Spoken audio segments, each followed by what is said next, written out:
بسم اللہ الرحمن الرحیم، السلام علیکم۔ معروف صحافی ارشد شریف اب ہم میں نہیں رہے۔ وہ جو سوال پوچھتا تھا کہ وہ کون تھا، اس کا وہ سوال خاموش ہو گیا ہے یا خاموش کرا دیا گیا ہے، جیسے بھی ہوا۔ اور لیکن یہ سب کیوں ہوا، کیسے ہوا، کب ہوا، اور وہ پاکستان سے کیوں گئے، اور پھر لنڈن گئے تھے تو پھر وہاں سے کیوں نکلے، اور پھر وہ کینیا کیوں گئے، کیسے پہنچے اور کیوں گئے، یہ بڑے اہم سوال ہیں جو ہم میں سے ہر شخص جاننا چاہتا ہے کہ یہ سب کیسے ہوا، اور اس پر پھر کیا کارروائی ہوگی، اور کوئی کبھی کارروائی ہوگی بھی یا نہیں ہوگی۔ یہ اہم سوالات ہیں۔ تو پاکستان جیسے معاشرے میں جہاں پہ پولرائزیشن بہت زیادہ ہے، عدم برداشت بہت زیادہ ہے، اور سوال پوچھنے والے بھی انتہائی حدوں کو چھوتے ہیں تو جواب دینے والے بھی انتہا پسندی کی حد تک ریجڈ ہو جاتے ہیں، ایسے معاشرے میں یہ عجیب سا سوال لگتا تھا۔ سوال تو نہیں مرتے، لیکن سوال پوچھنے والا مر گیا ہے، چلا گیا ہے اس دنیا سے۔ تو رات جب یہ خبر آنی شروع ہوئی، کوئی 2-2:30 بجے کے بعد، بائی چانس میں بھی جاگ رہا تھا، سوشل میڈیا پہ دیکھ رہا تھا، اور تقریباً 3:15 بجے تک یہ خبر کنفرم ہو گئی تھی کہ اب وہ اس دنیا میں نہیں رہے۔ تو عجیب سی کیفیت تھی، ظاہر ہے دکھ، تکلیف، ہمارے اختلافات ہو سکتے ہیں، ہمارے نظریات مختلف ہو سکتے ہیں، لیکن وہ ایک انسان کی زندگی جو ہے وہ بہرحال اس کی ویلیو ہوتی ہے، ہیومن لائفز میٹر۔ تو خبریں پھر آنا شروع ہو گئی کہ کیا ہوا ہے۔ ہمارا تو خیال پہلے یہی تھا کہ شاید وہ لنڈن میں ہیں، لیکن وہ لنڈن میں نہیں تھے۔ پھر پتہ چلا کہ کینیا میں ان کی ڈیتھ ہوئی ہے، اور انہیں گولی ماری گئی ہے، ان کا قتل کیا گیا ہے۔ تو جو ابتدائی سوشل میڈیا پہ بات چیت تھی وہ تو یہ تھی کہ شہید کر دیا گیا، اور ہمارے جیسے معاشرے میں ایک خاص سوچ کے ساتھ جب انسان چلتا ہے کہ کیوں اور کس نے کیا ہوگا، وہ چیزیں ایک دوسرے سے کڑیاں مل رہی ہوتی ہیں کہ کون ان کے خلاف تھے یا وہ کن کے خلاف تھا، یہ ساری باتیں ظاہر ہے چل رہی ہوتی ہیں۔ تو وہ کرتے کرتے صبح ہو گئی، چیزیں کھلنا شروع ہوئی۔ کینیا کی پولیس کی طرف سے ایک آفیشیل ورژن کافی حد تک اب آ گیا ہے کہ انہوں نے چیکنگ چل رہی تھی وہاں پہ، اور کسی جگہ پر انہوں نے روکا ہوا تھا، لوگوں کو چیک کر رہے تھے، ان کی گاڑی نہیں رکی، یہ اپنے ساتھ کوئی اور بھی تھے ان کے جو ڈرائیو کر رہے تھے صاحب، اور پھر وہاں پر فائرنگ ہوئی ہے، پولیس نے فائرنگ کی ہے، تقریباً 9 گولیاں لگی ہیں ان کے مطابق، 4 یا 5 ایک سائڈ پر اور کچھ دوسری سائڈ پر، ایک ٹائر بھی برسٹ ہوا، اور ارشد شریف صاحب اس دنیا سے چلے گئے۔ ہر طرح کی رائے تھی۔ عمران خان صاحب اور ان کی پارٹی، چونکہ وہ عمران خان صاحب کو بہت سپورٹ کرتے تھے، تو ان کے چاہنے والوں نے اس کو ایک مختلف رنگ دیا۔ خود عمران خان صاحب کا جو میسج آیا، اگرچہ بہت لیٹ آیا، لیکن اگر ہم اسے دیکھیں تو انہوں نے کہا ہے کہ ارشد شریف، یہ عمران خان صاحب کا ٹویٹ ہے، ارشد شریف جنہوں نے سچ بولنے کی حتمی قیمت اپنی جان سے ادا کی کہ بہیمانہ قتل پر بے حد صدمے میں ہوں۔ انہیں ملک چھوڑنا پڑا، مگر بیرون ملک پناہ کے دوران بھی انہوں نے سماجی میڈیا پر سچ بولنے اور طاقتور لوگوں کو بے نقاب کرنے کا سلسلہ جاری رکھا۔ ان کی موت پر پوری قوم آج حالت سوگ میں ہے۔ نو ڈاؤٹ سب سوگ میں ہیں، لیکن کیا یہ قتل واقعی صرف ان کے سچ بولنے کی وجہ سے ہوا ہے؟ اگر سچ بولنے کی وجہ سے ہوا تو وہ کس کے خلاف سچ بول رہے تھے؟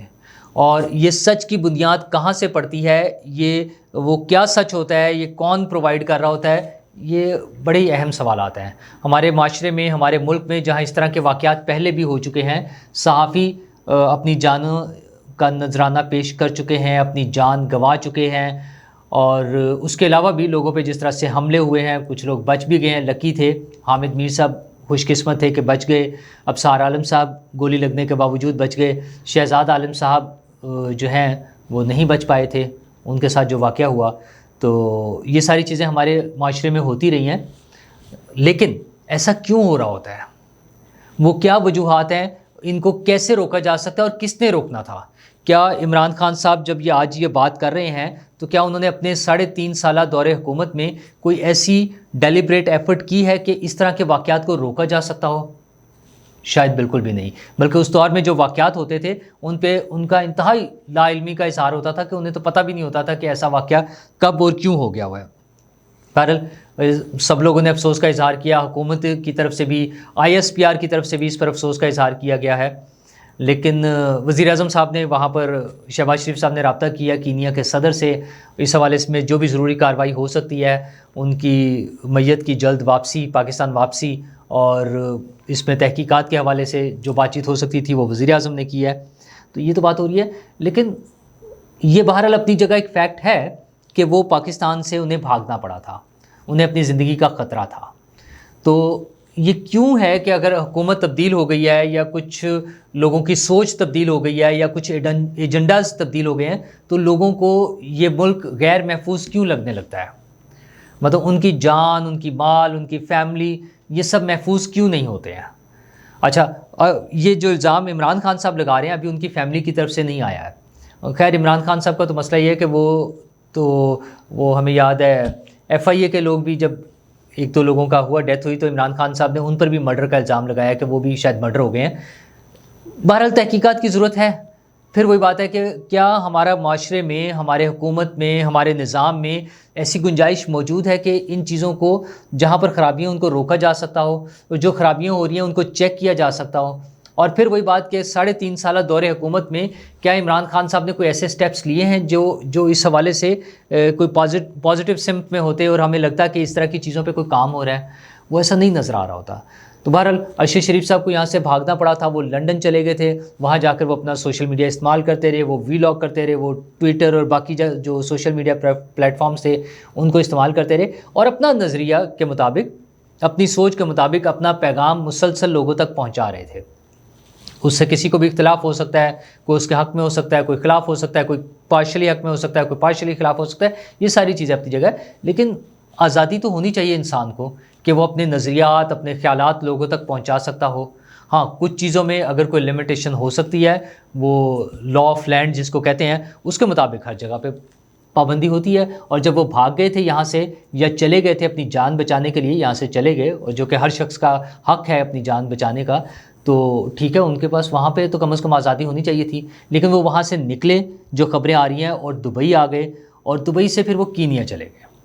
اس حوالے سے بھی اب عجیب سی بات ہے کہ وہ کینیا کیسے پہنچے اور کیوں پہنچے۔ کینیا کے مسائل تھوڑے سے یہ ضرور ہیں کہ وہاں پہ ڈرگ ٹریفکنگ کے حوالے سے مافیاز ہیں، وہاں پہ اس قسم کی لڑائی جھگڑے، وارز ہو رہی ہوتی ہیں اسمالر لیول پہ، اور وہاں پہ اس طرح کے لوگوں کے مرڈر بھی ہو سکتے ہیں روڈز سائڈ پر بھی، کہیں بھی۔ تو یہ سارے مسائل تو ہیں، لیکن بہرحال وہاں دنیا رہتی ہے، وہاں پاکستان سے لوگ کاروبار کے لیے بھی جاتے ہیں۔ تو ارشد شریف صاحب وہاں کیسے پہنچ گئے؟ اس حوالے سے معید پیرزادہ صاحب کا بیان بڑی اہمیت کا حامل ہے، جو انہوں نے بتایا ہے، وہ اس کی ویڈیو موجود ہے۔ انہوں نے کہا ہے کہ دبئی کی حکومت انہیں ڈی پورٹ کرنے جا رہی تھی پاکستان کی حکومت کے کہنے پر۔ تو یہ بھی ایک سوال ہے کہ کیا واقعی پاکستان کی حکومت انہیں دبئی سے ڈی پورٹ کرانا چاہ رہی تھی؟ تو دبئی کی حکومت نے انہیں ڈی پورٹ کرنے کی بجائے انہیں ٹائم دیا کہ آپ یہاں سے نکل جائیں۔ تو پھر ویزا فری کنٹریز جہاں پر بغیر ویزے کے جایا جا سکتا ہے کسی پاکستانی کے لیے، وہ تھوڑی سی لمٹ ہے، تو لمیٹڈ آپشنز ہیں اس میں وہ پھر کینیا چلے گئے، اور کینیا میں ان کے ساتھ یہ واقعہ ہو گیا۔ شیخ رشید صاحب ایک نئی سٹوری سنا رہے ہیں۔ انہوں نے بتایا ہے کہ وہ جو ایک ڈاکومنٹری بنا رہے تھے حکومت کی، موجودہ حکومت کی، اس پر کرپشن پر اور اس طرح کی چیزوں پہ، وہ کینیا میں صاحب تھے جن کے ساتھ مل کے بنا رہے تھے، تو ان سے ملنے گئے تھے تاکہ وہ مزید اس پہ کام جو بھی کر رہے تھے اس کے لیے گئے تھے۔ اچھا، یہ شیخ رشید صاحب کو پتہ ہوگا، ممکن ہے ایسی ہی بات ہو، اس کے حوالے سے بھی بات ہو سکتی ہے۔ کچھ اور لوگ بھی اس پہ سوالات اٹھا رہے ہیں کہ وہ جو ان کے ساتھ جو صاحب تھے وہ کون تھے، چونکہ ابتدائی طور پہ جو خبر آئی وہ یہ تھی کہ وہ ان کے بھائی تھے، پھر پتہ چلا شاید ان کے کوئی کزن تھے، پھر پتہ چل رہا ہے کہ وہ دو لوگ جو ان کے ساتھ، ایک صاحب جو گاڑی میں تھے اور جو صاحب ایک رابطے میں تھے، وہ دونوں جو ہیں وہ کوئی ریئل اسٹیٹ کے ڈیولپر ہیں، پراپرٹی کے حوالے سے ڈیل کرتے ہیں، وہ تھے، کوئی بھی ہو سکتے ہیں۔ لیکن جیسے غریدہ فاروقی صاحبہ نے کچھ سوالات اٹھائے ہیں کہ وہ پھر کہاں گئے، وہ صاحب جو ان کے ساتھ تھے، کیا وہ بھی زخمی تھے، وہ گاڑی کہاں لے کے چلے گئے، اور یہ ساری چیزیں بھی آہستہ آہستہ سامنے آئیں گی، تھوڑا سا ٹائم لگے گا، لیکن کچھ چیزیں کلیئر ہو جائیں گی تو یہ پتہ چل جائے گا کہ سارا کچھ کیا ہو رہا تھا۔ لیکن اس میں سب سے اہم ذمہ داری حکومت کی ہوگی کہ کیا حکومت سنجیدگی کے ساتھ اس کو پروب کرنے کی کوشش کرے گی۔ ایک انسانی جان کا خون بہہ جانا، انسانی جان کا ضائع ہو جانا، انسانی جان کا چلے جانا ایک بڑا المیہ ہوتا ہے اس پوری فیملی کے لیے۔ آپ سوچیں ان کی بھی اپنی فیملی ہے، ان کی والدہ کے حوالے سے تو انتہائی ایموشنل صورتحال ہے نا، کہ ارشد شریف صاحب کا جو دوسرا بھائی تھا فوج میں، وہ بھی شہید ہو گیا تھا کچھ عرصہ پہلے، تو اب یہ ان کا دوسرا بیٹا ان کی والدہ کے لیے ایک بڑا صدمہ ہے۔ یقیناً وہ جذباتی لمحات ہیں، غم کے لمحات ہیں، سوگ کے لمحات ہیں، ان کی فیملی کے لیے بھی، ان کے دوستوں کے لیے، ان کے سب کے بڑے ایموشنل سے ہوئے ہیں۔ معید پیرزادہ صاحب بھی تھے، باقی لوگ بھی جو دوست ہیں ان کے سب سے۔ تو کیا حکومت اس حوالے سے کوئی تحقیقات کی کوشش کرے گی؟ ویسے تو ہمارے اپنے ملک میں ہونے والے واقعات کی کوئی تحقیقات نہیں ہو پاتی. جو میں نے ذکر کیا اس سے پہلے، جن صحافیوں کی جان چلی گئی یا جن صحافیوں پر قاتلانہ حملے ہوئے ہیں، کیا ان کی تحقیقات کے کوئی نتائج نکلے ہیں اور ان لوگوں پر حملہ کرنے والے یا ان کی جان لینے والے لوگ پکڑے گئے ہیں؟ اگر نہیں تو ہم کیا امید رکھیں کہ کینیا میں ہونے والے ایک واقعے کو ہم پروب کر سکیں گے، جس کے لیے بظاہر جو سٹوری آئی ہے سب سے پہلے کہ پولیس کی فائرنگ سے ہوا، اس کے بعد ہماری حکومت کیا کرے گی؟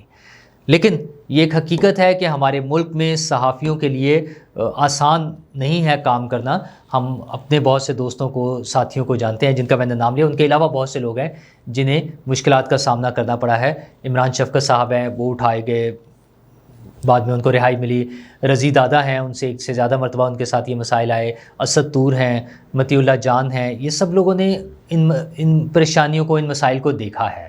تو یہ دنیا میں نہ صرف بدنامی کا باعث بنتے ہیں، لیکن ہمارے اپنے ملک کے لوگوں کے لیے ان کو ایک آزاد سوچ کے ساتھ، ایک آزاد ملک میں رہتے ہوئے یہ فیل ہونی چاہیے کہ وہ جو بات کہنا چاہ رہے ہیں وہ کہہ سکتے ہیں، وہ جو پیغام لوگوں تک پہنچانا چاہ رہے ہیں وہ پہنچا سکتے ہیں، اس میں ہرڈلز نہیں ہونی چاہیے.